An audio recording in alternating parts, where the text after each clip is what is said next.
In this video, I'm going to demonstrate some base positions that you can start in to perform passive and active stretching. First, start in the position and passively stretch for 1 to 2 minutes, and then begin to contract the muscle that's being stretched, and then begin to pull away from the object or go deeper into the stretch. So for example, this would be thoracic extension. You can perform PAILs and RALs, meaning that you passively hold 1 to 2 minutes, then begin to press the elbows into the block and then lift away. Same thing for external rotation here. You can lift off and away from the blocks, going further into external rotation. You can passively stretch here. You can also press the fist into the block to create irradiation and going back and forth and creating a kinetic stretch. This would be external rotation of the shoulder, lift-offs, inhale, irradiate, and then lift off. And you can perform the PAILs and RALs in this as well, but as you see here, I'm doing some lift-offs. Here we have shoulder flexion, holding onto a dowel. You can press the dowel into the blocks and then pull up and away from the blocks. And so your PAILs will be pressing down, your RALs will be pulling up, or you can just perform lift-offs and you can heighten the block or make it higher. You can also press in with one hand and then perform a swimmer with the other hand. So really utilizing the entire body for this to happen. Notice that my feet are tucked into the ground, same thing with my pelvis. Inhale, irradiate, lift off, and then perform the full swimmer here. And so utilizing the dowel here and the blocks in the prone position, and so many of these stretches can be performed right after each other. Here's another flexion, but a little bit more abduction of the shoulder, or less abduction of the shoulder, and I'm lifting off from there. Again, you can heighten the blocks. Here we have shoulder extension, so pressing into the blocks for your PAILs, and RALs pulling up and away from the blocks, or just passively stretching in this position. Again, you can make the blocks bigger, you can stack blocks, and so on. Here we have shoulder external rotation. I really like this one, just started this one.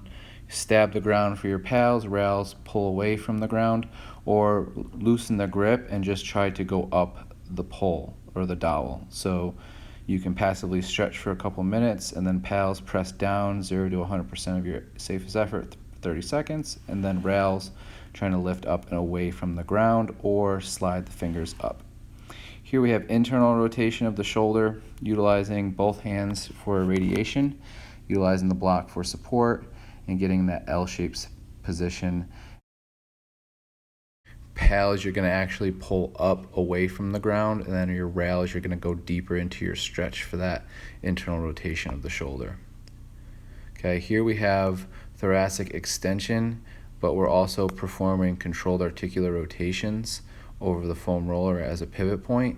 This is going to really challenge neck extension, and it's something that many of us need to work on. This is something that if you have neck issues, I wouldn't try unless you get prescribed this, but this is something that I like to do to strengthen my neck, and we'll go over a couple more neck exercises in a little bit.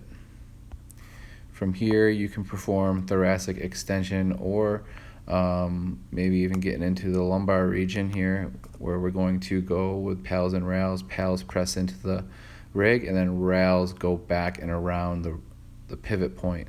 So you can stretch passively first, PAILs press into the rig, RALs, as you see here, going deeper into extension, and then going back to your passive stretch. So that would be for thoracic or lumbar extension. Here we have a controlled articular rotation. Again, now we have my head sinking back over a box. You can also do this with a bench press.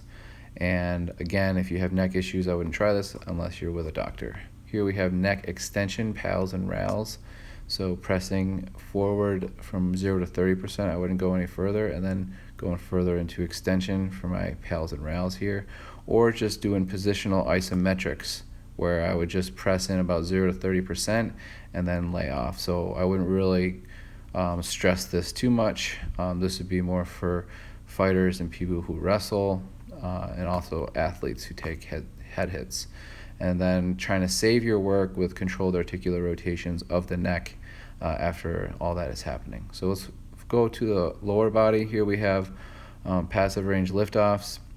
I'm pulling and utilizing irradiation to create as much energy as I can to pull that foot up off the ground. So this is going to be hip flexion, passive range liftoffs, and we're just basically in our passive range, and then we're lifting off. Okay, and we're trying to hold that position for about 3 to 5 seconds. You can put a block there as well to make it a little bit harder or challenging, but here, as you see, I don't even need a block for these passive range liftoffs, or you can call them end range holds, creating great strength in hip flexion and hip abduction. Here we have hip external rotation, abduction, and flexion.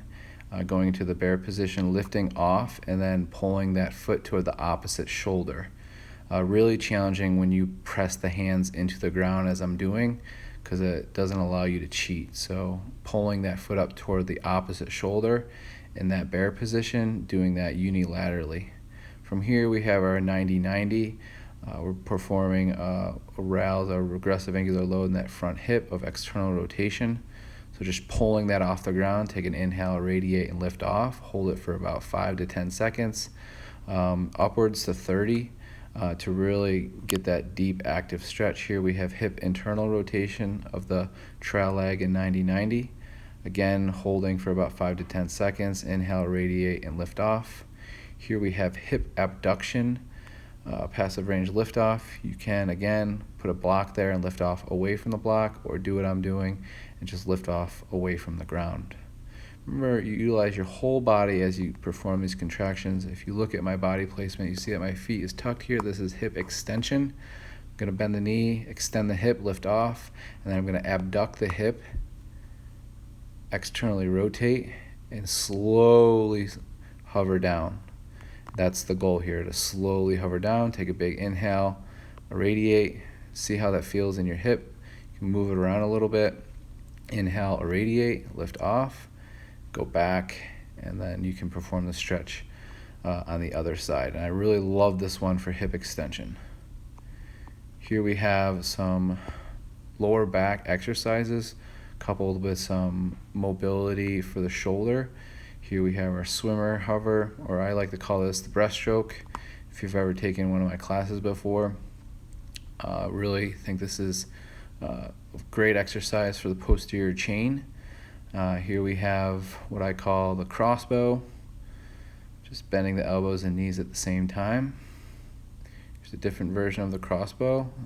This is what I call the twist and touch. I can also do that with everything off the ground. Really hard for the lower back. Here I have my W hold, palms face out, and then you can also turn that into a W press. Love performing that scorpion stretch. I like utilizing kinetics there, going back and forth. And then here's our child pose swimmer, and back and forth here, pressing the opposite hand into the ground as our other hand goes behind our body, internally rotates, bend the elbow, extend, externally rotate back to flexion. And just let me know what you thought. Thanks a lot.